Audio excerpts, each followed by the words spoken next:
What up, everybody? This is Stevie Breach coming to you with a video on meeting Ric Flair. One of the wrestling legends that go on for days and days. I think that going into meeting Ric Flair at WrestleMania Access, me and freaking 88, I think we both knew that we were going to be rushed. We had this planned out to a T that we were going to want to do this. It was actually going to be freaking 88 who was going to leave Access, and he was going to get into line for us. That way we'd be able to be in the front of the line to meet Flair. We had to meet Flair and immediately get over and get to the Hall of Fame without missing anything. We were really hoping that Carlos Colon was going to be the lead-off person, be that buffer. It ended up being Lita, but we knew that at the end of the day, we needed to get our butts in a cab after meeting Rick, get our butt over to the Hall of Fame and be there. Big plans, got a huge X on him right away. Walking around the Saturday afternoon Access, the one that was packed into the middle, freaking 88 had a ticket to meet The Undertaker. I just had a general admission ticket. I walked around to the point where I got bored. It was an hour and a half wait to get into the memorabilia. It was an hour wait to get into the graveyard. All of the wrestlers' lines to meet them were just jam-packed. There was a point where I knew that whoever was in this one line was going to... Dolph Ziggler was going to switch out with Jack Swagger, and the line was ridiculous. And I was figuring the moment Swagger walked out, I was going to be able to flip-flop with Swagger, jump into there, and there'd be no point. But nobody even moved out of the line. So basically, I walked around to the point where I was bored. I got out of the line. I walked out of Access and I got into the VIP line to get in, so that way me and Yaya would be in the front of the line.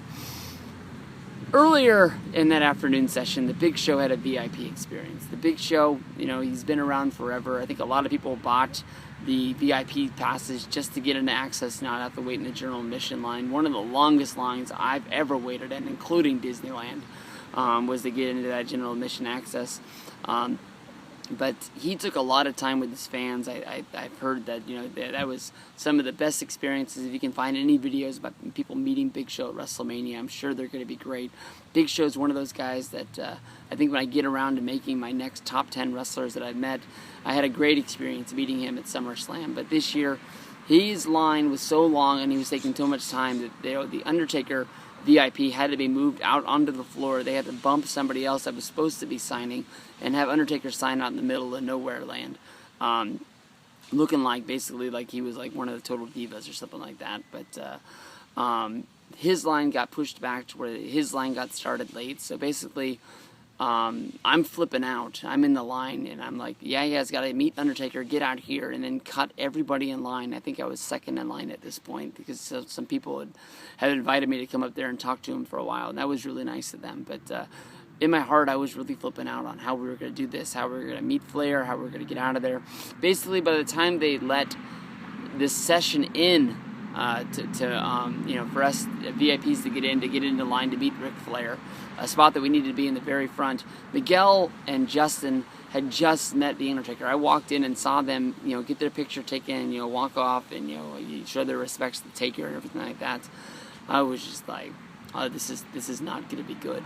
I immediately took Miguel and I took him over to the Ric Flair line. They said, you have to go all the way out because you don't have the bracelet that you needed.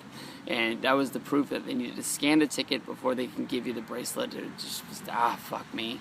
So we went all the way out, came all the way back in. We were in the back of the Flair line. We were just, we didn't think it was possible. And then, so we were already sort of bummed about what was going down at this point. By the time we got to the front of the Flair line in order to meet Rick, I walked up and I handed Rick my 8x10 and I asked him a question about how much fun he was having, and he didn't even acknowledge the fact that I was there. It was almost like the fact that I was when I met Mark Henry.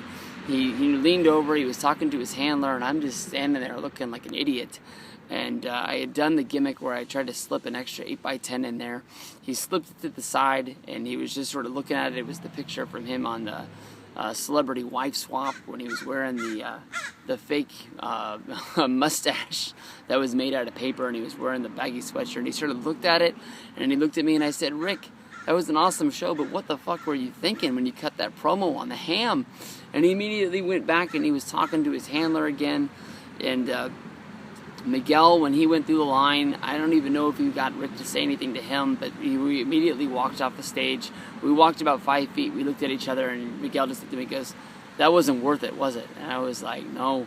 I mean, that was probably one of the worst experiences I'd ever met, meeting a wrestler, that he just signed an 8x10. He smiled for the picture, but he didn't even acknowledge the fact that we were there.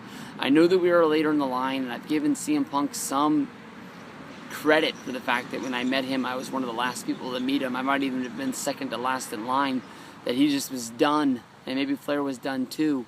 But I didn't really see him, interact with many of the people that were, before me, and I, wanted to tell him that I was looking forward to him coming to the Bay Area, that because of the 49er thing that he did last year before the Packer game, that people were going to look at him like he was a huge legend. He was going to be way over when he comes to this show.